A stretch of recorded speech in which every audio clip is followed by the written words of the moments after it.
बिहार विधानसभा चुनाव से पहले तैयारियां जोरों शोरों पर तमाम पार्टियों की तरफ से है। ऐसे में चुनाव से पहले जो तैयारियां की जा रही हैं, उसमें अलग अलग तरीके से चाल दोनों गठबंधनों की तरफ से चली जा रही है, जिसमें दोनों एक दूसरे को हराने के लिए अलग अलग तरीके का इस्तेमाल कर रहे हैं।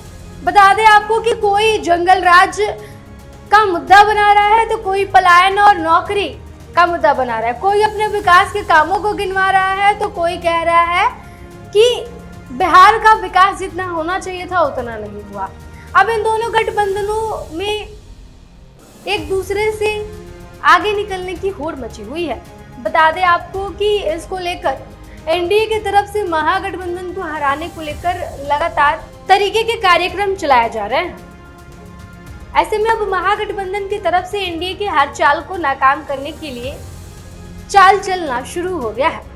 बता दें आपको कि महागठबंधन ने एनडीए की हर एक उस चाल को काटने का तोड़ निकाल लिया है, जिससे सीधा रास्ता बिहार विधानसभा की जीत की तरफ जाता है। इसको लेकर मुख्यमंत्री नीतीश कुमार की पार्टी और बीजेपी अब एकजुट दिखाई दे रही है, लेकिन महागठबंधन की जो सबसे बड़ी कमी थी वो ये थी कि इनमें आपसी समन्वय की कमी थी। अब महागठबंधन ने एनडीए की चाल का काट आपस में समन्वय बनाकर निकाल लिया है। बता दें आपको कि जिस तरीके से एनडीए में सीएम चेहरे को लेकर लगातार घमासान जारी था, उसके बाद एनडीए की तरफ से ये बयान आता है कि नीतीश कुमार मुख्यमंत्री के चेहरे होंगे। उसके बाद अब महागठबंधन पर सबकी निगाहें चली जाती है, जहां कांग्रेस और राजद में साफ तौर पर सीएम चेहरे को लेकर मनमुटाव देखा जा सकता था। ऐसे में अब कांग्रेस की तरफ से भी तेजस्वी के चेहरे को हरी झंडी दे दी गई है, यानी कि तेजस्वी यादव महागठबंधन की तरफ से अब मुख्यमंत्री के चेहरे हैं। ऐसे में तेजस्वी यादव और कांग्रेस जब एकजुट हो गई है, महागठबंधन की तमाम पार्टियां एकजुट हो गई हैं, तो अब एक बार फिर एनडीए को मुश्किलें बढ़ाते हुए कहीं ना कहीं महागठबंधन दिखाई दे रही है।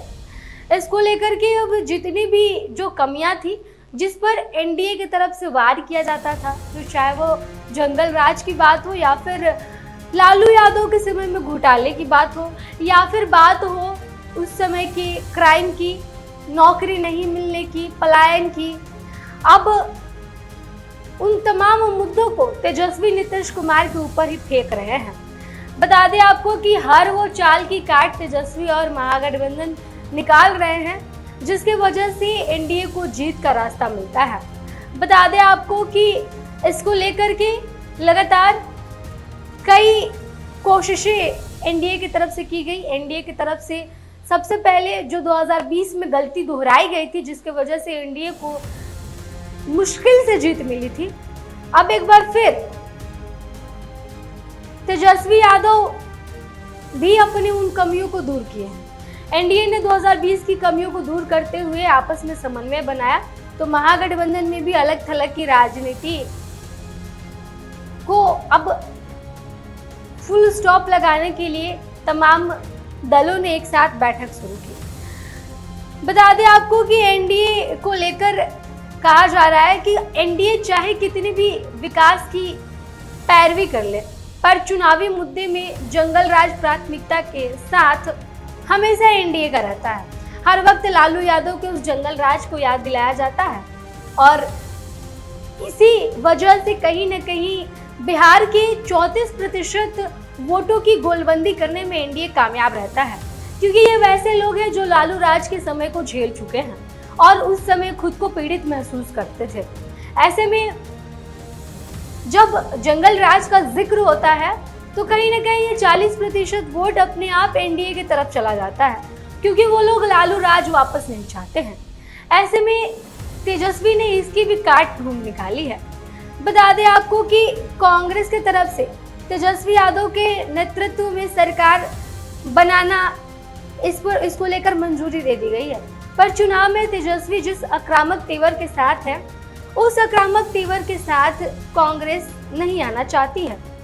तेजस्वी के कारण जगह जगह तेजस्वी के समर्थक कानून अपने हाथ में लेते रहते हैं और कांग्रेस इसके बिल्कुल खिलाफ रहती है।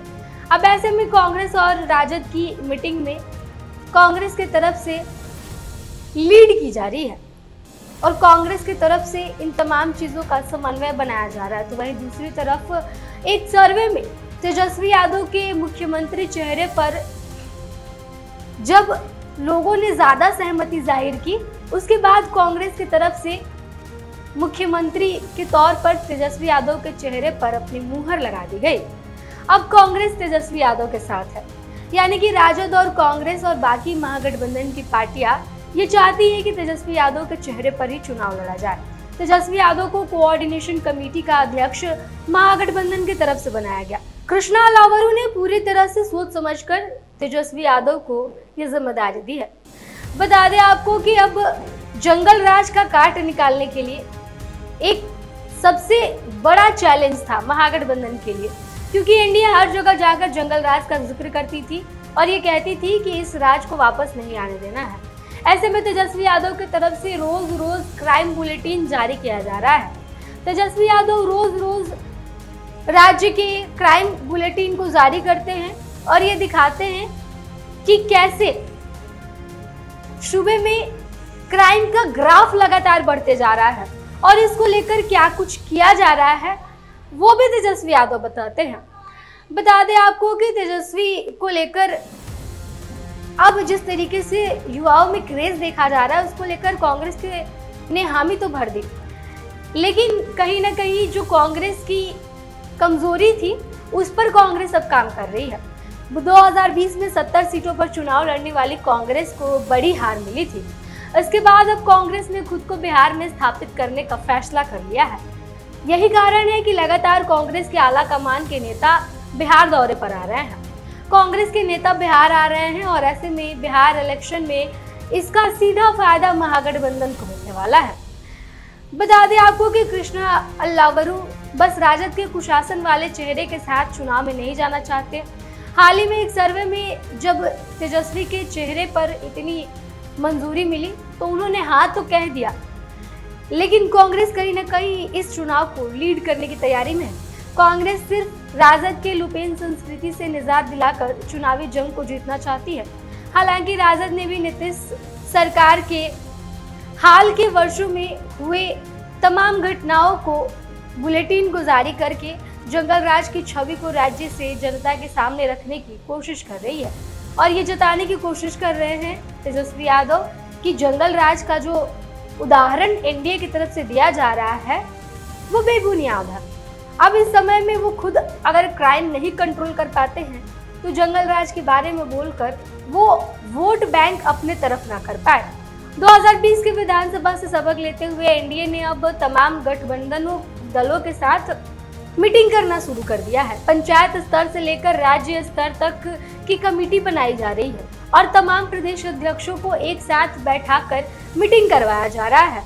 अब इसी चाल को काट निकालते हुए महागठबंधन ने भी तमाम दलों के साथ मीटिंग बैठाकर तमाम दलों के जिला अध्यक्षों, प्रखंड अध्यक्षों को एक साथ बैठकर मीटिंग करने का आदेश दिया है और एक साथ चुनाव की रणनीति तैयार करने का आदेश दिया है, जिस पर तमाम दलों ने सहमति भी जाहिर कर दी है। अब कहीं ना कहीं जो एकजुटता एनडीए की तरफ से दिखाई दे रही थी, अब वही एकजुटता महागठबंधन से दिखाने की तैयारी है और महागठबंधन दिखा भी रही है, जिसके वजह से कहीं ना कहीं इस बार एनडीए और महागठबंधन की टक्कर में कौन जीतेगा ये अनुमान लगाना लोगों के लिए बहुत ही मुश्किल होता जा रहा है।